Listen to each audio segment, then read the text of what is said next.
স্বামী বিশেষ সময় অক্ষম হলে স্ত্রীর করণীয় কি হবে? অসুস্থতার জন্য কি তাবিজ পরা যাবে?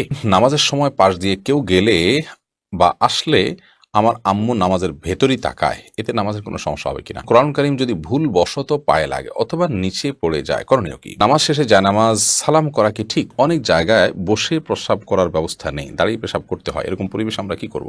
জিন কি মানুষের সাথে সবাস করতে পারে? পরিস্থিতির কারণে স্বামী স্ত্রী যদি 5 বছর দূরে থাকে, তাহলে শরীয়ত মোতাবেক স্বামী স্ত্রীকে কি আবার বিয়ে করতে হবে? শহরের বাসায় দেখা যায় ওয়াশরুম এবং টয়লেট একসাথে, সেক্ষেত্রে এসব ওয়াশরুমে উজু করলে কি উজু হবে?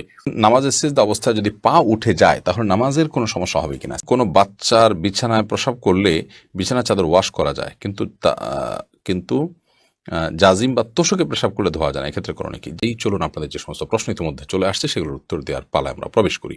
আহমেদ অন্তর লিখেছেন, আয়াতুল কুরসির ফজিলত কি এবং কোন সময় পড়তে হয় দয়া করে বলবেন। আয়াতুল কুরসি কোরআনে কারিমের এমন একটি আয়াত, যেটি কোরআনে কারিমের সবচেয়ে শ্রেষ্ঠ আয়াত, এবং এই আয়াতের শ্রেষ্ঠত্বের মূল বিষয় হলো আল্লাহ তাআলার পরিচয় এখানে উল্লেখ করা হয়েছে। এবং এই আয়াত যদি কেউ সকাল সন্ধ্যা পাঠ করে, তো আল্লাহ তাআলা তাকে যেরকম শয়তানি থেকে হেফাজত করেন, রাতের বেলা পাঠ করলে শয়তানের কুমন্ত্রণা থেকে হেফাজত করেন, 5 ওয়াক্ত সালাতের পরে পাঠ করলে আল্লাহ তাআলা তাকে জান্নাতে যাওয়া সহজ করে দেন, জান্নাত এবং তার মধ্যে মৃত্যু ছাড়া কোনো বাধা থাকে না। এরকম আরও বহুবিধ ফজিলত আসছে, যেন আয়াতুল কুরসি বেশি করে পাঠ করা উচিত। প্রজাপতি নীর আইডি থেকে আপনি লিখেছেন, ভাঙা প্লেটে খাওয়া যাবে কিনা? ভাঙা প্লেটে খাওয়া যাবে, কোনো অসুবিধা নেই। ভাঙা আয়নায় চেহারা দেখা যাবে, সেটাতে কোনো অসুবিধা নেই। আমরা অনেকে মনে করি ভাঙা প্লেটে খাওয়া যাবে না, ভাঙা আয়নায় চেহারা দেখা যাবে না, এটা নিছকই আমাদের সামাজিক কুসংস্কার। ভাঙা প্লেটে ভাঙা অংশে জীবাণু থাকতে পারে, সেজন্য আপনি ওইটাতে খেলে অস্বাস্থ্যকর হতে পারে, সেটা তো আপনার একান্ত স্বাস্থ্যগত বিষয়, বাট সেটাও তো নিশ্চিত নয়। বিধায় ভাঙা প্লেটে খেলে যে গুনাহ হয়ে যাবে বা নাজায়েজ হবে, এটা সেরকম নয়। এবং ভাঙা আয়নায় চেহারা দেখলে কোনো অসুবিধা হবে না। এমনি সিয়াম ইসলাম আলভি লিখেছেন, কত বছর বয়সে বাচ্চা মসজিদে নিয়ে যাওয়া যাবে? কোনো নির্দিষ্ট বয়স এখানে একেবারে ফিক্স করে কোনো বয়স বলে দেওয়া হয় না, তবে অনেক ওলামা কেরাম বলেছেন 7 বছর বয়সে যখন থেকে তার সালাতের নির্দেশনা আসে তার জন্য, তখন থেকে নেবেন, অথবা তার কিছুটা আগে থেকে অভ্যাস করার জন্য নিতে পারেন।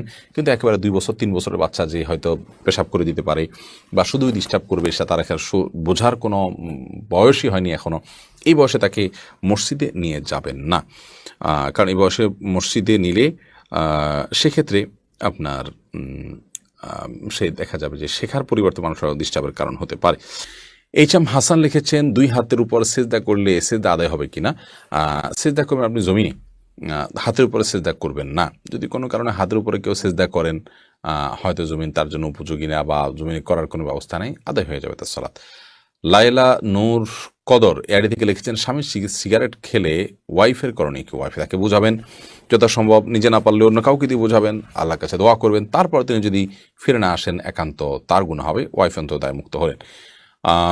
মেহেরাজ রোহান আপনি এর দিকে লিখেছেন, শীতের দিনে টাকনুর নিচে কাপড় পরা যাবে কিনা? সর্বাবস্থায় টাকনুর নিচে কাপড় পরা হারাম, বিশেষ করে জামা জুব্বা চাদর এবং এই জাতীয় যেগুলো উপর থেকে মানুষ নিচের দিকে যায় আর কি, আর যেগুলো নিচের দিক থেকে উপরের দিকে থাকে এবং থাকেই টাকনুর নিচে, যেমন মোজা, তারপর এমন কোনো জামা যেটা মোজার সাথে জামার সাথে অ্যাটাচড, আলাদা করে খোলার কিছু নেই, সেগুলোর কথা ভিন্ন হিসাব।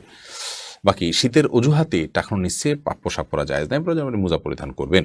মোহাম্মদ মামুন রুমেল আপনি লিখেছেন, আত্মহত্যাকারী কি কখনো জান্নাতে যাবে না? আত্মহত্যাকারী ব্যক্তি জান্নাতে কখনোই যাবে না এমন কথা হাদিসে নেই। হাদিসে অবশ্য স্থায়ীভাবে জাহান্নামে যাওয়ার কথা বলা আছে মুসলিমের এক বর্ণায়, কিন্তু সেটার ব্যাখ্যায় মুহাদ্দিসগণ বলেছেন যে এর মানে হলো কেউ যদি এটাকে হালাল বৈধ মনে করে, এটাকে হারামকে হালাল মনে করে, হারাম আবার কি এটা নিয়ে যদি ড্যাম কেয়ার মনে করে, তাহলে সেক্ষেত্রে সে আল্লাহ দ্রোহী হয়ে যায়, আল্লাহর প্রতি অবিশ্বাসী হয়ে যায়, কাফের হয়ে যায়, সেই হিসাবে সে জাহান্নামে যাবে। বাট সাধারণ অবস্থাতে সে জাহান্নামে যাবে না, হাদিসে বোঝা যায়। তো জাহান্নামে যাওয়াটাই তো একটি ভয়াবহ ব্যাপার। অতএব একজন মুসলমান কোন অবস্থাতেই আত্মহত্যা করতে পারে না। আব্দুর রাকিব আপনি লিখেছেন, হস্তমৈথুনে হবু স্ত্রীর হক নষ্ট করা হয় কিনা?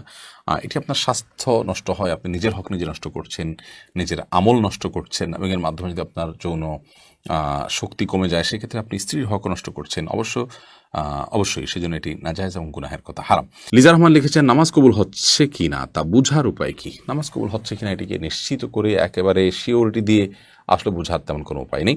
তবে যেটি আপনি করতে পারেন সেটি হলো সলাতের মধ্যে আল্লাহ রাব্বুল আলামিনের কাছে গ্রহণযোগ্যতার জন্য যা যা দরকার সেই বিষয়গুলোকে আপনি নিশ্চিত করতে পারেন। খুশু খুদু, হালাল উপার্জন, কায়মন বাক্যে আল্লাহ তাআলার কাছে দোয়া ইত্যাদি ইস্তেগফার, তার মাধ্যমে ইনশাআল্লাহ সালাত কবুল হচ্ছে এমন সুধারণা আপনি রাখতে পারেন শুধুমাত্র। এবং বিশেষ করে সালাতের পর পুনরায় সালাত পড়ার তৌফিক পাওয়া, আপনার মনটা বিগলিত হওয়া, আল্লাহর দিকে মনোসংযোগ থাকা, এগুলো দেখে আপনি ইতিবাচক ধারণা রাখতে পারেন যে হয়তো আমার সালাত আল্লাহ তাআলা কবুল করছেন। তবে এটাকে নিশ্চিত করে বলার কোনো উপায় কিন্তু নেই। এরপর এমডি মাসুম বিল্লাহ আপনি লিখেছেন, স্বামী স্ত্রী একসাথে জামাতে নামাজ পড়া যাবে কিনা?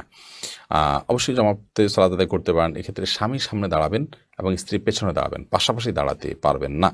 কারণ নারীদের এবং পুরুষদের কাতার বরাবর হবে না সালাতের মধ্যে, বরং নারীরা পিছনে থাকবেন। নবী করিম সাল্লাল্লাহু আলাইহি ওয়াসাল্লাম বলেছেন, খায়রু সুফুফির রিজালি আউয়ালুহা ওয়া খায়রু সুফুফিন নিসাই আখিরুহা। একজন পুরুষ বা পুরুষদের কাতার সামনে থাকলে সেটা উত্তম, আর নারীদের কাতার পেছনে থাকলে সেটা উত্তম। এই জন্য স্বামী স্ত্রী একসাথে জামাত করলে স্ত্রী অবশ্য পেছনে দাঁড়াবেন এবং স্বামী সামনে দাঁড়াবেন। তবে এটি যেন নিয়মিত না হয় যে তারা বাসায় একা একা জামাত করছেন। মসজিদে কি স্বামী জামাতে সালাত আদায় করবেন, মাঝে মধ্যে ছুটে গেল, তখন তিনি স্ত্রীর সাথে বাসায় জামাত সালাত আদায় করতে পারেন। রিবা আক্তার আয়েশা লিখেছেন, বাচ্চাদের জামায় প্রাণীর ছবি থাকে, সেই জামা পরানো যাবে কিনা? অনেক সময় আমরা নামাজ পড়ি একই রুমে বাচ্চাকে রেখে সেই সময়েও যদি বাচ্চার গায়ে কার্টুন আল জামা থাকে, এতে কোনো সমস্যা হবে কিনা? আপনার সালাত তো হয়ে যাবে, কিন্তু যেখানে কার্টুন থাকে জামায় সেখানে রহমতুল ফেরেশতা আসবে না। কারণ লা তাদখুল মালাইকাতু বাইতান ফিহি কালবুন আও সূরা হাদিসে আসছে, কোনো বাসায় যদি কুকুর অথবা কোনো প্রাণীর আকৃতি থাকে অঙ্কন করা, সেখানে আল্লাহ রহমতের ফেরেশতা প্রবেশ করে না। বিধায় এই ধরনের ক্ষেত্রে অবশ্যই আপনার আরও সাবধানতা অবলম্বন করতে হবে এবং সতর্কতা থাকতে হবে। এই কার্টুনের নাম দিয়ে অনেক নাজায়েজ জিনিস আমাদের বাসা বাড়িতে ঢুকছে এবং আমাদের সংস্কৃতিকে পর্যন্ত ধ্বংস করে দিচ্ছে। আমাদের বাচ্চাকে কার্টুন দেখার পর আমাদের জন্য 10 বার ভাবতে হবে এবং তার জন্য করণীয় ঠিক করতে হবে। বিধায় জামাতে কার্টুন বা প্রাণী এগুলো না থাকা উচিত। একজন মুসলমান বাচ্চাদের জামা কেনার সময় লক্ষ্য রাখবেন। আজকাল বাজারে এগুলো ছাড়া পাওয়া কঠিন হয়, যেমনটি আপনি বলেছেন, আমরা সবাই কম বেশ জানি। তারপরও একজন মুসলমান স্ট্রাগল করবেন যে আমি প্রয়োজনে নিজে তাকে রেডিমেড জামা না পারলে নিজে বানিয়ে দিব বা অন্য কাউকে দিব, তারপরেও এ ধরনের জামা কাপড় পরাবো না। রাইসানি আপনি লিখেছেন, আজানের সময় কিছু খেলেই গুনাহ হবে কিনা? আজানের সময় কোনো কিছু খেলে কোনো গুনাহ হবে না। আমরা অনেকে মনে করি আজানের সময় কিছু খাওয়া বা পান করা যাবে না, এটা করা যাবে না, ওটা করা যাবে না। আপনি যে কোনো কাজ করতে পারেন, টয়লেটে থাকলে আপনার টয়লেটে কাজও সারতে পারেন। তবে আপনি যখন টয়লেটে নাই, পবিত্র জায়গায় আছেন বা স্বাভাবিক অবস্থা আছেন, তখন আপনি আজান শুনলে আজানের জবাব দেওয়ার চেষ্টা করবেন। এটা হলো মূল কথা। খেতে গেলে খাওয়ার ফাঁকে ফাঁকে আপনি আজানের দেওয়ার চেষ্টা করবেন, কিন্তু আজান হলে কিছু খেতে পারবেন না এমন কোনো কথা নেই। এখানে বিষয় হলো জবাব দেওয়ার চেষ্টা করবেন যদি আপনি পবিত্র জায়গায় থাকেন। ফয়সাল আহমেদ আপনি লিখেছেন, টিকটিকি দেখলে কি মারতেই হবে? প্রয়োজনে কি খুঁজে খুঁজে মারতে হবে? বিষয়টা নিয়ে খুব দ্বিধাদ্বন্দ্বে আছি, জানাবেন প্লিজ। না, খুঁজেই আপনাকে মারতে হবে এমন কিছু এমন কোনো বাধ্যবাধকতা নেই। বরং আপনার চোখে পড়েছে, উপদ্রব করে, আপনি মারবেন। কিন্তু এটার জন্য আপনি খুঁজে খুঁজে বেড়াবেন, এটার পিছে পিছে ঘুরে বেড়াবেন, আপনার অনুসন্ধান করে বেড়াবেন, এই কথা হাদিসে বলা হয়নি। সুমন আহমেদ আপনি লিখেছেন, নামাজের সিজদা অবস্থায় যদি পা উঠে যায় তাহলে নামাজের কোনো সমস্যা হবে কিনা? সিজদা অবস্থায় যদি পা সামান্য উঠে আবার আপনি জায়গায় নিয়ে গেছেন, কোনো অসুবিধা হবে না। আর যদি পুরো সিজদা জুড়ে উঠে থাকে তাহলে আপনার নামাজ হবে না। কারণ নবী করিম সাল্লাল্লাহু আলাইহি ওয়াসাল্লাম বলেছেন, আমি উমিরতু আন আসজুদা আলা সাবআতি আযমিন, 7টি অঙ্গের উপরে, 7টি হাড্ডির উপরে, শক্ত অঙ্গের উপরে আমাকে সিজদা করতে নির্দেশ করা হয়েছে। তার মধ্যে কপাল আর নাক, 2 হাত, 2 হাঁটু এবং 2 পায়ের যে আঙ্গুলগুলো সেগুলো। অতএব এগুলোর কোনো একটা যদি আপনার এই 7টি অঙ্গের কোনো একটি যদি সরে যায় সামান্য সময়ের জন্য অসুবিধা নেই, আবার তিনি জায়গা নিয়ে গেছেন। কিন্তু যদি পুরো সালাত জুড়ে, পুরো রাকাত জুড়ে, সিজদা জুড়ে তার এটা যদি পৃথক থাকে তাহলে সেক্ষেত্রে সেটি জায়েজ হবে না এবং সে নামাজ হবে না, কারণ এটা ওয়াজিব এই 7টা অঙ্গের উপরে সিজদা করা। রাসেল ভূঁইয়া আপনি লিখেছেন, কোনো বাচ্চার বিছানায় প্রসাব করলে বিছানার চাদর ওয়াশ করা যায়, কিন্তু জাজিম বা তোষকে পেশাব করলে ধোয়া যায় না, এক্ষেত্রে করণীয় কি? যেই সব দ্রব্য, যে সমস্ত জিনিসপত্র, আসবাব ইত্যাদি, এগুলোতে পেশাব লাগার পর সেটি পরিষ্কার করার কোনো বই নেই, সেটা রোদ ইত্যাদি দিয়ে ওটা আলামত দূর করে ফেলতে হবে। এত বেশি রোদ দিতে হবে, এত বেশি আপনার সেটার দুর্গন্ধ দূরের উদ্যোগ করতে হবে যে সেটাতে নাপাকের কোনো আলামত বা নামলেশ নেই। তো এর মাধ্যমে সেটি পাক হয়ে যাবে। বিশেষ করে ফ্লোর, ওয়াল, গাছ, এই টাইপের অনেক কিছুই আছে যেগুলোকে ওইভাবে আসলে ধোয়া সম্ভব হয় না। তো সেগুলোতে নাপাকের আলামত যেটি আছে সেটি দূর হয়ে গেলেই সেটি ব্যবহার করা যাবে। সাজিব আহমেদ আপনি লিখেছেন, শহরের বাসায় দেখা যায় ওয়াশরুম এবং টয়লেট একসাথে, সেক্ষেত্রে এসব ওয়াশরুমে উজু করলে কি উজু হবে? অনেকে এটা নিয়ে মতভেদ আছে। না, আপনার উজু হবে, এতে কোনো সন্দেহ নেই। অজুর ব্যাপারে কোনো অসুবিধা নেই, যে অজু হয়ে যাবে এবং আপনি সালাত আদায় করতে পারেন। তবে যেহেতু অজুতে বিসমিল্লাহ বলাটা সুন্নাহ এবং সেখানে আপনি মুখে বিসমিল্লাহ উচ্চারণ করলে আল্লাহ নামের অসম্মান হবে, সেই জন্য টয়লেট উজু না করে বাহির উজু করা উচিত। প্রয়োজনে বাহিরে শুরুটা করে বেসিন টেসিনে কোথাও কোনো টেপ টেপে তারপরে এসে বাকি কাজ আপনি ভিতরে করলেন, যাতে করে ভিতরে আল্লাহর নামটা নেওয়া লাগে। দোয়াটা, শুরুর দোয়াটা বাইরে পড়বেন আর শেষের দোয়াটা আপনি বাইরে পড়বেন। আর যদি বাইরে কোনো ব্যবস্থা না থাকে তাহলে সেক্ষেত্রে বিসমিল্লাহটা টয়লেটের বাইরে থেকে বলে যে আপনি উজু করবেন। এবার যদি বিসমিল্লাহ ছাড়াও উজু করে ফেলান, মনে মনে বিসমিল্লাহ পড়ে ফেলান, তাতেও আপনার উজু হয়ে যাবে। উজু হবে না ব্যাপারটা এই লেভেলের সমস্যা না, কিন্তু আল্লাহর নাম নেওয়া অনুচিত, সেই জন্য সেখানে উজু করতে ওলামায়ে কেরাম নিষেধ করেন।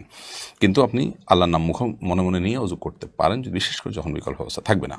শারমিন আক্তার মিলি লিখেছেন, পরিস্থিতির কারণে স্বামী স্ত্রী যদি 5 বছর দূরে থাকে তাহলে শরীয়ত মোতাবেক স্বামী স্ত্রীকে কি আবার বিয়ে করতে হবে? না, 5 বছর কেন, 10 বছরও যদি কোনো কারণে দূরে থাকে, তাদের মধ্যে বিচ্ছেদ বা তালাক না হয়, তাহলে তারা পুনরায় বিয়ে করতে হবে না, তাদের সম্পর্ক টিকে থাকবে তালাক না হওয়া পর্যন্ত। ইচ্ছে ডানা এডি থেকে আপনি লিখেছেন, স্বামী বিশেষ সময় অক্ষম হলে স্ত্রীর করণীয় কি হবে? স্বামী যদি অক্ষম হয় পুরোপুরি এবং স্ত্রী যদি তার যে চাহিদা আছে এটি পূরণ না হওয়ার কারণে তিনি গুনাহে এবং পাপে লিপ্ত হয়ে যেতে পারেন এমন আশঙ্কা তৈরি হয়, তাহলে সেক্ষেত্রে অবশ্যই সে স্বামী থেকে তিনি বিচ্ছেদ নেবেন। যদি সেটা চিকিৎসার অযোগ্য হয়, চিকিৎসার যোগ্য হলে সেটার জন্য অবশ্যই তিনি সময় দিবেন, সুযোগ দিবেন, চেষ্টা করবেন নিজে। যদি তারপরও কোনো উপায় না থাকে এবং চিকিৎসার অযোগ্য হয়, তাহলে সেক্ষেত্রে তিনি সেখান থেকে বিচ্ছেদ নিয়ে অবশ্যই অন্যত্র বিয়ের উদ্যোগ গ্রহণ করতে পারেন, শরিয়া সেই অধিকার তাকে দিয়েছে। এরপরে মোহাম্মদ বেলাল হোসেন লিখেছেন, জিন কি মানুষের সাথে সহবাস করতে পারে? জিন মানুষের স্ত্রী মিলনে মানুষের সাথে সামিল হতে পারে বলে বিভিন্ন বর্ণনা থেকে বোঝা যায়। বিশেষ করে যখন বিসমিল্লাহ কেউ পাঠ না করে তখন জিন সেখানে সামিল হয়, খুব ভয়াবহ কথা অবশ্য।